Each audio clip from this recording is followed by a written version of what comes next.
पारवा जग में राहु रे माई महिमा पारवा। माता आपका रूप स्वरूप क्या है? जियो जग में राहु रे माई महिमा पारवा जग में राहु रे माई महिमा पारवा जग में राहु रे माई महिमा पारवा। पहले जाके भक्त माँ से कहता है राहुल है फूल बानी राहुल भवरा राहुल फूल बाटे राहुल भवरवा राहुल फूल बाटे राहुल भवरवा। फूलसर में खिले वाली फूल यहाँ पर हो और एक फूल के रस पार करे वाली भौरा यहाँ पर हो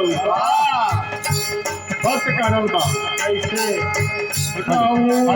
फूल बानी राहुल भवरा राहुल फूल बाटे राहुल भवरवा राहुल फूल बाटे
फूल बनकर खिलने वाली आप ही हो और उस फूल का भ्रमर वर्ग बन के चुम्बन करने वाली आप ही हो।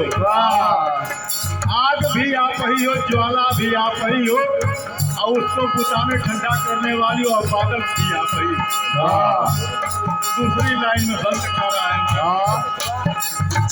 कौए अधारिया हो रहुए अजोरिया